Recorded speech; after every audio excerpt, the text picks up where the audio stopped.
Welcome to the Not Superheroes Cause Dads podcast. No, we can't fly. No, we can't shoot lasers or pick up giant buildings. But what we can do is help set the foundations for our families, be presents for our kids, and combat generational cycles. On this podcast, we dive into everything dad related, from the struggles we deal with as fathers to what our favorite thing to barbecue is. And hello, everyone. I am Shawn. I hope you guys are doing well. Hopefully, you had a wonderful weekend. Enjoy the Super Bowl.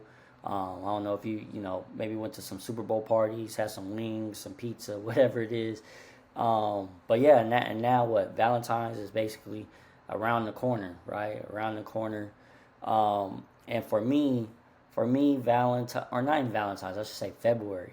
February is a really, really crazy month for me, because of the fact that my mother's birthday is February 2nd. My nephew's birthday is February 2nd. Then I have a sister. Hers is February 7th. My daughter and my wife both have back-to-back birthdays in February. And I'm trying to think of anything else. Uh, I think I have a few other family members too that I just can't think of on the top of my head. But including Valentine's Day, right? Then you have the Super Bowl, and then for our household, you also have an All Star Weekend. So February is pretty busy for me all the time, right? But with that being said, though, I actually want to talk to you guys about. I actually want to talk to you a little bit about two things. A little bit about right? Because February is also Black History Month, right? It's also Black History Month. And it's Valentine's Day, right? Or Valentine's Day is in this month, I should say, right? And so for Valentine's, right, that's the day where, not everyone celebrates it. Like, for example, for me and my household, we don't really celebrate Valentine's Day. It's not a big deal. I know for some people it is, but more so, I should say, the women, right? A lot of times the dudes aren't really tripping on Valentine's Day like that, but I know it's a big deal for the women to go out and to have dinner, get flowers, get wooed, and all that stuff, right? And so me and my wife came to the conclusion years ago, like, hey, like, you know what? I take care of you all the time, right? Like, the whole year is nothing new, right? I show love as best as I can throughout the whole year. So this doesn't change. One day doesn't change. But with that being said, I do feel it's very important for my daughters. I have two daughters, which I've told y'all before. And it's key for me to really show them that love. And I show them love all the time. But I also know, especially right there in school, they see different things, whatever, Valentine's Day. And also, again, for some girls, it's a big deal. So I try to make sure I spoil my girls on Valentine's Day. Get them flowers. I get my daughters maybe some candy, even though they don't eat too much candy, but flowers, cards, candy, stuffed animal. I want to really, in a sense, I guess, woo my own daughters, because I want them to understand, hey, this is what Dad's showing me. This is the love and affection he's giving me. And of course, I do the same for my wife too, right? But I make sure that I really emphasize doing that for my girls. And my wife does it too. She does it for our sons. Like, she wants them to understand too, hey, you deserve to be spoiled, to be treated, right? So that's something that's really key, because I think what happens is we kind of overlook that. Or I should say, for me, what I've seen, my experience, right? Where there's women out there, there's young ladies out there that grow up or growing up, and then they end up dating someone or whatever the case is, and that dude buys them their first flowers, right? Or gives them that first stuffed animal, that first candy. And now they're all in. Like, whatever that dude says, they're just all in on. And that's something I didn't want my daughters to be, I guess, kind of trapped into, right? I didn't want them to be in the place of, oh my gosh, I'm actually getting spoiled. Like, I'm getting attention. I never got this type of attention. I want my daughters to expect that, right? Now, again, I'm teaching them also to respect others as well, right? And my oldest is in a relationship right now, but my youngest, years away. I don't want her dating for a while, but right? Like even with her, I want her to, hey, this is how you treat a good man, right? And this is how a good man should treat you, right? And that's something that I want to make sure that both of my girls understand. So that's why for me it is so crucial that I do those things, because I want them to know that they are special, that they are important, and I try to make sure I compliment them, not just physically, right? Because we can get in a habit, especially if we have girls, we get in a habit of telling them how pretty they are, how nice their hair is. Yes, they dress nice. Yes, and those things are good. Those things we should do, right? But especially now in 2024, we see it all the time with these rappers and celebrities, right? They're all what, twerking or wearing certain things, or they're more so caught up in their looks and their body, right? And again, be proud of who you are. Nothing wrong with that. But for me, I want my girls to also know. So I tell them all the time, hey, you're smart. Hey, you're funny. Hey, you're kind. Hey, you're intelligent. Like all these different things that I want them to know that they're more of than just a pretty face. Oh, okay, if you cut off your hair, that doesn't make you ugly, right? Oh, hey, if you're wearing sweats and a t-shirt, you're still a beautiful person. It doesn't matter because of who you are as a character, right? Um, so for me, that's key. That's something that I want to make sure that my daughters have, that they understand. So me and my wife just came to that agreement. Well, we've been doing this for a while, but that's something that's really important. And even with I've been slacking. I'll be honest, I've been slacking, but I've been supposed to be taking my girls out on father-daughter dates, and I've been slacking in that regard because honestly, my schedule's just been crazy. That's not a good excuse because at the end of the day, I still need to be taking my girls out, right? I want to get them ice cream or whatever. It doesn't have to be nothing crazy. Hey, let's go to Applebee's. Let's go to IHOP. Well, my oldest doesn't like breakfast, but just go somewhere, right, with just them and let them know, hey, daddy's focused on you two, right, on my girls, and you guys are important to me, and let them know, oh man, okay, like I have all my dad's attention. Why? Because as men, we set that standard. So now when they date, they're like, hey, why is this person I'm dating? They're not giving me that attention. They're not valuing me, right? And so that's so key for me is to make sure my girls know how valued they are. So that's why I guess on Valentine's Day it does somewhat get busy for me, just because I try to make sure my daughters get flowers or get a car, just little small stuff. And again, my oldest is dating now, so it might not hit as much for her. Like before, she'd be super excited when dad got something. Now she's dating. I don't know. It might be one of those things. Okay, thanks, dad, but my guy got me something, right? Which is fine. Which is fine. That's well, what I talked about what was it a couple episodes ago, right? Was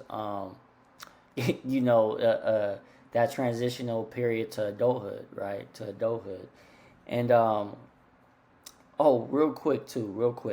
I just thought about it. I definitely want to give a shout out to Darrell as well for hopping on the last episode, because I was just thinking about it when I'm talking about the previous episodes, y'all. I hope y'all definitely enjoyed that and tuned in to what he was talking about. So I definitely appreciate that for having him on as the first guest.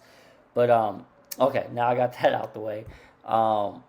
Also, guys, I wanted to speak on another thing, right? So we got on Valentine's Day, and again, for me and my family, or me and my wife, I should say, it's not a big deal. But for my girls, I try to make it somewhat of a big deal for them.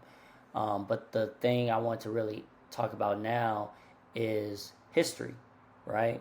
History, Black history, and how it's so important to me, and history in general should be important to us as fathers, right? Because we learn from history, right? Either what our parents did, what our father did, what he didn't do, what he did do, what he should have did, right? We learn from that, and it helps us to be better. So I'm always key on knowing your history and knowing where you came from or knowing certain situations, right? Understanding that.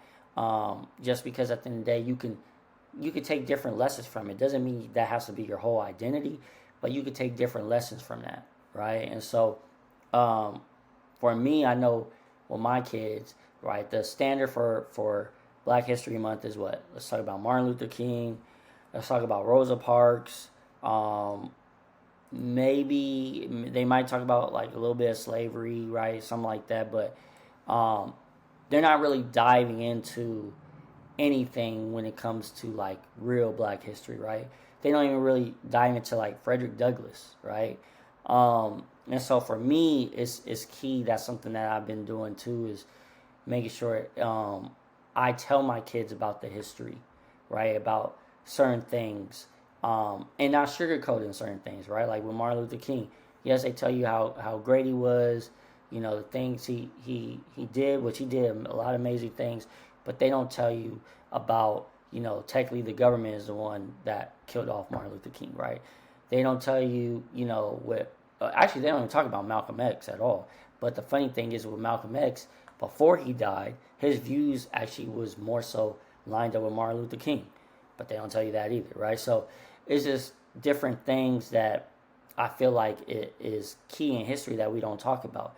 Like we don't talk about, a lot of y'all probably don't even know who this is, but Alice Coachman, right? Coachman, she was the first, we talk about Serena Williams, Venus Williams, all that, which is amazing. I can't think right now on the top of my head there's some other Olympic woman. I can't, well, they play tennis, but there was an Olympic woman that I can't think of right now. But anyways, long story short, Alice Coachman became the first Black woman in the country, right, to win Olympic gold, right? She won Olympic gold for high jump, right? But most people don't know that. Or Max Robinson, right, where he broke all the racial boundaries in media, right? Like, because he was his first job was with the news reporter, but when he was on television, they had him hiding behind his logo so you couldn't see him, right? But he was the first one, and then he actually went from hiding, like he removed it and was live on air, right? Excuse me. And he ended up getting fired because of it, right? He ended up getting fired because of it. But later on, he got another gig I can't think of right now on the top of my head, but you can look him up, Max Robinson. And he became the first Black anchor of a major city, right? Which is amazing, right? And so, again, we're not in those times anymore, but for me and for my family, it's one of those things where I feel like, hey, understanding that we have a lot of benefits now that, our culture wasn't able to have so many years ago, right? Our culture wasn't able to have the benefits we have now. And so to really just know that, hey, now there is no limitations, right? There is no limitations with social media, with, technology, all the different things that we have, the different resources we have. Shoot, if someone, racist or any type of negative energy at all, like you can go to the press, you can get that person basically canceled, right? Businesses will shut down. I've seen it where someone says something, racial or nasty online on Facebook, Twitter, and you'll have people out there that will research and find out exactly what the person does, where they work, and shut down their business, right? Report them.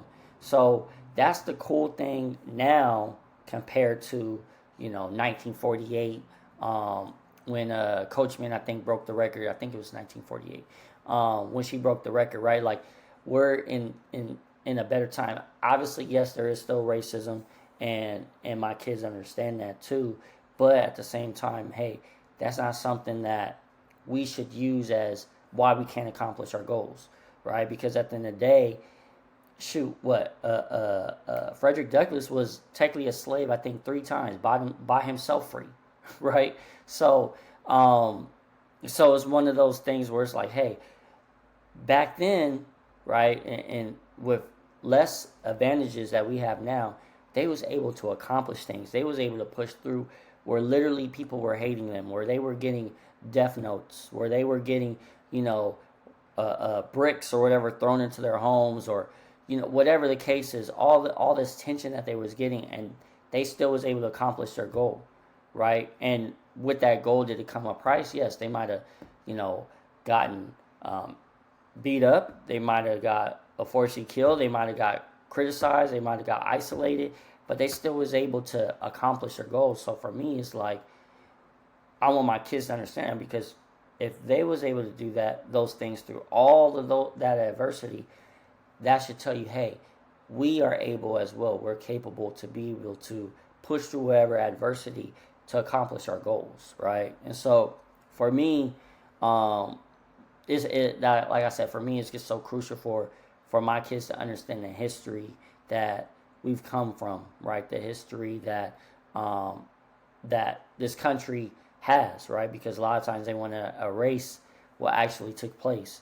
So, so yeah, that's something that I think should be, spoke. And whatever it is, if you're not even if you're just African American, if you're Asian, if you're Hispanic, if you're Indian, right? Like knowing your history, knowing or your culture's history, right? Knowing certain things they had to go through, right? And sharing that with your kids. Hey, this is the adversity that we had to deal with, and look at how they overcome. Because at the same time, it can be very inspiring to your kids, right? It can also help them to understand why you might do certain things in your culture, right? Again, for me, I can't speak for no one else, but for me, um, for me, it's like, hey, this is why we do certain things, but I'm also not going to use that as a crutch, because I can only speak for me, in my experience, and from my culture. A lot of times, we'll use things that happened in the past as an excuse why we can't do certain things, right? And it's like, no, we can still do those things, because at the end of the day, the people before us really had legit excuses why they couldn't do X, Y, Z, and they still did it, right? So why can't we? So so yeah, I really just want to, to talk to you guys about that. One, like I said, the why for me, Valentine, especially for my daughters, why I feel like it's a crucial thing. But even for your sons, you know, if the mother's around, like, let her understand, hey, do this for our son, so he can feel valued, so he can know, hey, you know what, on Valentine's Day, yes, it's cool to be able to do something for my lady, but also I deserve to feel that love too, right?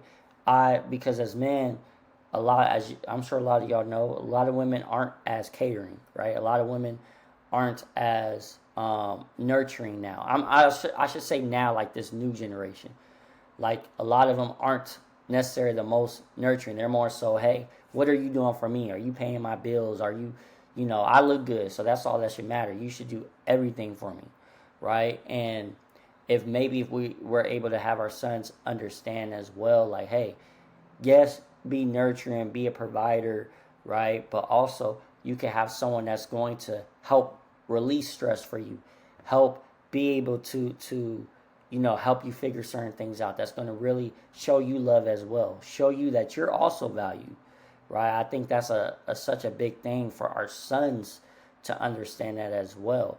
Because if they understand that, then maybe all of a sudden they're going to be more selective with the ladies that they're dealing with, because they're like, oh man, okay, my mom showed me, no, this is how, this is how it should be, right? This is how it should be. But at the same time, having dad to balance it out, where it's like, hey, yes, this is how it should be, but also, hey, you're still a man, you're still a provider, you're still going to protect your family, right? So it's a balance, it's a yin and yang. But yeah, everyone, I appreciate you guys, man. And again, shout out to Darrell as well. Like I said, the feedback was amazing. I'm definitely gonna maybe bring him back on, another time, because I know a lot of people liked what he was talking about, man. So yeah, y'all, like always, before I sign off, don't forget to share, don't forget to like, to subscribe, and remember, you don't have to be perfect, but you always have to be present. I'll see you guys.